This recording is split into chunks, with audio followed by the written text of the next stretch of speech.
台军准备承受24万人的伤亡，岛内呢人心惶惶，民进党为何不怕把事儿闹大？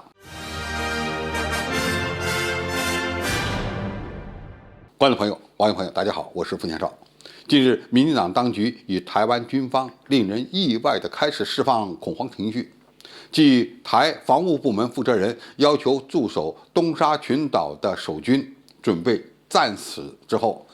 台军呢又启动了涉及40多亿新台币的死亡人员救治方案。据岛内媒体报道，台防务部门公开的评估数字非常吓人，第一波就会伤亡12.8万人，7天之内这一数字会跳涨到24万人，其中呢包括4万军人以及20万平民。台湾地区总共才2000多万人口，台军这是要将多少台湾民众送到战场上？按照台军公布的计划，台军在遭受第一波打击之后，就会实施编实动员以及战号动员，然后继续补足常备部队的死伤人数。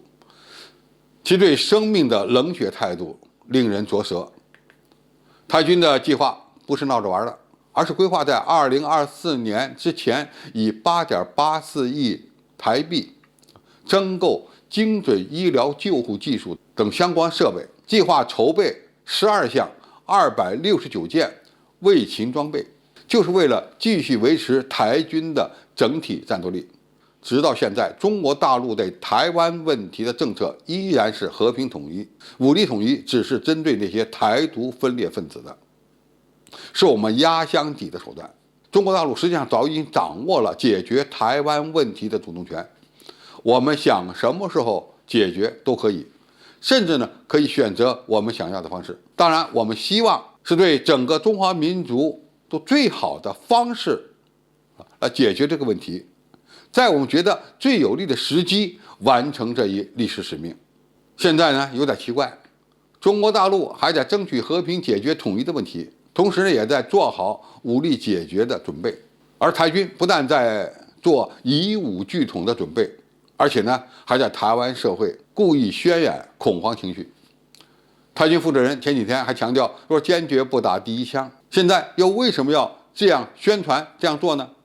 这恐怕有几方面的原因。第一，台军的许多官兵是不愿意打仗的，想通过渲染民间的恐慌情绪来改变民进党当局的两岸态度。党内的民众被民进党洗脑多年，但是对军队传达的战争气氛还是有恐惧心理的。针对这两件事，台湾媒体对台湾民众的采访就能看出来，几乎没有人不害怕两岸发生战争。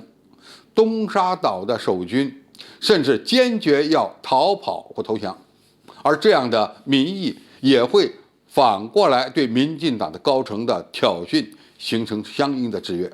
这可能是台军避战的一种策略，因为说到底，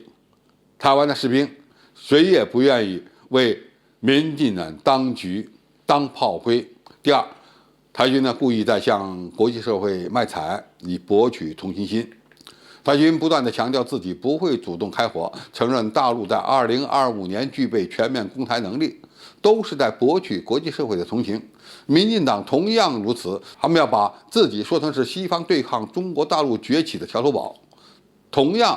也把自己放在了弱者的地位上。但是国际政治的现实是很残酷的，台湾问题的本质还是取决于中美实力的对决。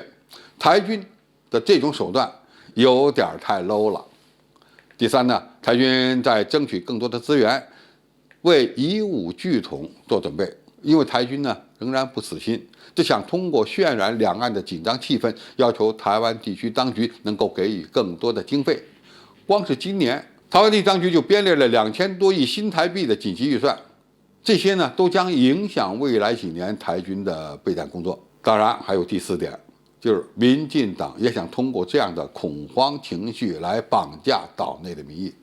为未来以国民党进行的4项公投打基础。要知道，岛内的绿营支持者到现在仍然是民进党的铁粉。那么这些人只要认识到民进党出现危机，就会站出来投票，从而帮助民党站稳脚跟。我们中国大陆在这个时候反而要保持理性。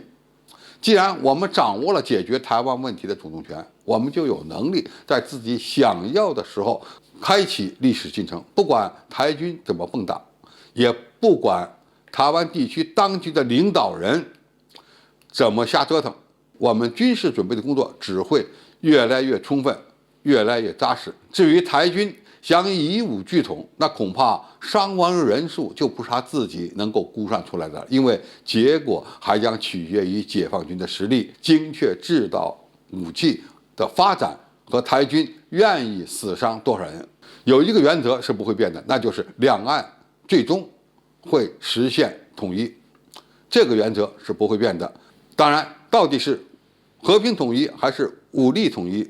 既取决于中国大陆，也取决于台湾，因为最终得到什么结果，恐怕真正感同身受的是台湾地区当局的领导人和台军的高级将领和普通士兵。希望台军能够保持冷静头脑，宁可反戈一击，也不要当民进党当局的炮灰，努力促成两岸的和平统一，或者是在武统的过程中举起白旗，恐怕才是台军的最好出路。好，今天的评述就到这里，谢谢大家收看，我们下期再见。